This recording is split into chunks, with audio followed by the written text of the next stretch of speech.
Ендігіден бұлай грантқа кірдім дегені 4 жыл давамында грантта оқиман дегенді білдірмейді.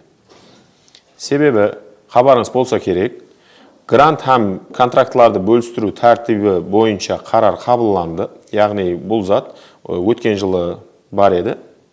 Яғни биылдан басылап әмелге өтіп басылады. Өткен жылы оқуға кірген, яғни қазіргі уақытта данный момент бірінші курсты біткеріп атырған һәм кейінгі жылы студент болатығын абитуриенттердің барлығына тиесілі грантты демек 1 жылға ұтады. 1 жылға ұтады деген не қыл деген? 1 жылдан соң сіздің грантларыңыздың барлығы нөлге айланады. Нөлге айланады дегені сіз бюджетте оқымайсыз дегенді білдірмейді. Қайта конкурста қатынасу арқалы грантты және жеңіп алу имканияты болады. Егер сіз контрактқа оқуға кірген болсаңыз, 1 жыл давамында контракт төлеп болғаннан соң, сіздің өзестіру дәрежеңіз 3,5-нан жоғары болып атырған болса, 3,5 яғни GPA деген индекс бар, сол индекс бойынша 3,5-нан жоғары нәтиже көрсетіп атырған болсаңыз, енді мектеп бақасы бойынша айтатын болсақ, 5, 4, 3 болатын болса, сол 3,5-нан жоғары нәтиже көрсетуіңіз керек, сонда сіз ол конкурста қатынаса аласыз. Егер 3,5-нан төмен болып атырған болсаңыз, демек грантта оқып атырған болсаңыз, кейінгі жылы контракт төлеуіңіз анық. Егер 3,5-нан жоғары болып, контрактта болсын, грантта болсын, бірінші курсты біткерген болсаңыз, демек сіз ол конкурста қатынаса аласыз. Бірінші нәубетте өзестіру дәрежесі бойынша қаралады. Өзестіру дәрежесі 80%-лік ақыметлі, демек өзестіру дәрежесіне главный әтібар беру керек. Өзестіру дәрежесіне һәм университет тұрмысындағы социалық проектлерде қаншелі қатынасқаныңызға, яғни жәмиетлік не қыл дейді, актив студенттер болып атырған болса, оларға қосымша балалар беріледі. Солар арқылы грант қайта бөлістіріледі. Демек, бұл кімлерге тиесілі, кімлерге тиесілі емес. Тиесілі болады һәмме, яғни ешқандай имтиязы болмаған, имтияз арқылы оқуға кірмеген, квоталар жәрдемінде, ямаса мақсатлы қабыл жәрдемінде, ямаса олимпиада жеңімпазы сипатында кірмеген оқушылар, кәдімгі абитуриент сипатында оқуға тапсырып кіргендер, бір сөзбен айтқанда, солардың барлығына тәсір етеді. Магистратура бірінші курстарға да тәсір етеді бұл зат. Кімлерге тиесілі емес. Яғни енді соң керісі, мақсатлы қабыл жәрдемінде оқуға кіргендер, квоталар жәрдемінде оқуға кіргендер, жеңілдіктер жәрдемінде оқуға кіргендердің ешқайсысына тәсір етіп отырмайды. Олар бір грант ұтқан болса, демек 4 жыл давамында давам етеді оларға.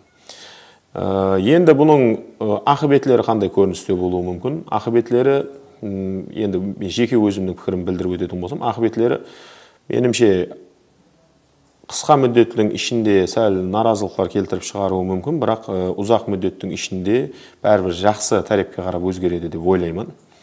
Себебі баста ақыбетлері коррупцияны көбейтуі мүмкін, көбейіп атырғандай көрінуі мүмкін, бірақ уақыт өтуіменен біреуді контроллау арқалы, яғни жазу сызу көп болуы мүмкін, мұғалімнің үстінен студент жазуы, студенттің үстінен мұғалім жазуы, сондай затлар көп болуы мүмкін, бірақ уақыт өтуіменен үлкен долгосрочный периодта мемлекеттің бұл қарары жақсы ақыбетлерге алып келеді деп ойлаймын. Енді бұл жақсы ма, жаман ба? Бұл жақсы тарапы де бар, жаман тарапы де бар. Егер сіз жақсы тарапын айтатығын болсақ, сіз контракт оқуға кірген болсаңыз, кейінгі жыл грант ұту имканияты болады. Демек, хотя бы 4 жылдың бір екеуінде грант ұтқан жағдайда да 50%-лік сізге жеңілдік болады. Жаман тарапы қандай? Жаман тарапы грантқа кірген уақытыңызда жақсы оқымадыңыз ба? Демек, контрактқа түсіп қалып, оны төлей алмай қалып, оқуды давам ете алмай қалу имканиятлары да бар. Ондай рисклер сақланған бұл жерде. Себебі грантқа оқуға кіргеннен кейін бірінші курсты біткеріп болғаннан соң, егер контрактқа сіз өздестіре алмай контрактқа түсіп қалсаңыз, ол жағдайда контракт төлеуіңізге тура келеді. Енді не қылған мақұл деген сұрауға жауап беретұғын болсақ, енді мен өзім тәжірибемнен келіп шығып, ата-аналарға, студенттерге, абитуриенттерге мәслихат беріп өтпекшімін. Демек, студенттерге главный мәслихат басқа не қылды? Артықша әтібарды алатығын затларды жинастырған халда тек оқуға әтібар беріп тұрып, грант тұтқан мақұл. Себебі көпшілік студенттерді көремен, өзімнің студенттерімді де көремен, яғни жұмыс істеп жүргендері болады. Енді жұмыс істеп жүріп оқудың имканияты болады, бірақ жұмысты бәрібір екінші дәрежелі қылып қойып, оқуды бірінші дәрежелі дәрежеге көтеру керек. Себебі есаплап қарайтын болсақ, орташа, мысалы үшін 10 миллион сом деп есаплайтын болсақ, контрактты сіз 10 ай давамында толығыменен оқысаңыз, жақсы әтібар беріп, тек өзіңіздің тарауыңызды үйренуге әрекет етіп оқысаңыз, сізге аймай 1 миллион сомнан айлық алғанменен дерлік бір нәрсе болып қалады. Демек, студенттерге мәслихат 4 жыл давамында құры жүрмеу керек, оқу керек. Ата-аналарға қандай мәслихат берсек болады? Ата-аналар студент уақытында да уже оқуын күнделікті бақылап барған мақұллау. Енді үлкен жастағы балаларды контроллау сәл қиындау болатын шығар, бірақ ләжі болғанша контроллағаны мақұл. Себебі ата-аналар бәрібір кейінгі жылы контракт төлеуді қалемей атырған болса, ондай кезінде контроллап, күнделікті неше алып атырғаларын, қазір хемес системалары бар, олардан бір хабары болып тұру керек. Енді абитуриенттерге қандай мәслихат?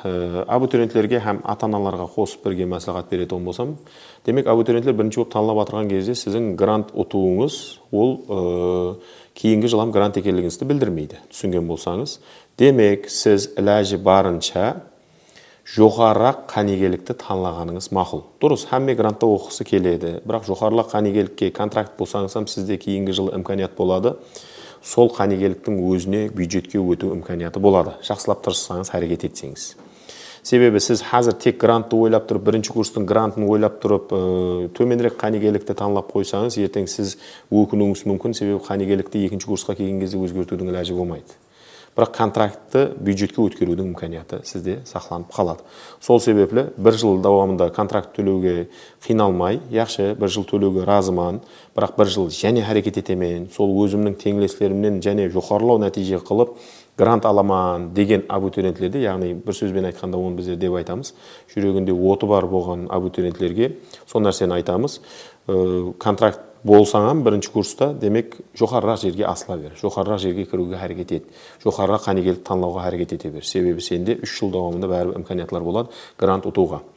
Енді егер грант болмаса оқи алмаймын дейтұғындай жағдай болатұғын болса, онда енді имканияттан кеп шыққан халда танылануы керек бәрібір. Әркімнің жағдайы әртүрлі енді, бірақ бұл жерде және бір нәрсе назарда тұтылған, қарарда кем тәмінленген семьялар, я болмаса қандай да бір іжтимаи социалдық жәрдемге мұқтаж болған шаңырақтардың балаларына да жеңілдіктер беру туралы назарда тұтылған жерлері бар. Соның үшін егер сізде имканият жоқ болып отырған болса да, жоғарырақ жерге ұмтылып, бәрібір университетке хабарласып көрсеңіз, онда имканиятлар беріледі. Демек, енді грантлар һәм контрактларды қайта бөлістіру бойынша главный мәслихатларым солардан ібарат. Мәслихатларым һәм пікірлерім, өзім пікірлерімді бөлісуге әрекет еттім. Осы не бойынша. Егер түсінбеген сұраулар болып отырған болса, беймәлел қалдырсаңыз болады. Егер комментарияда қалдырсаңыз, толығыменен Instagram тармағында болсын, YouTube тармағында болсын, толығыменен жауап беруге әрекет етемін. Өзімнің тәжірибемнен келіп шыққан халда.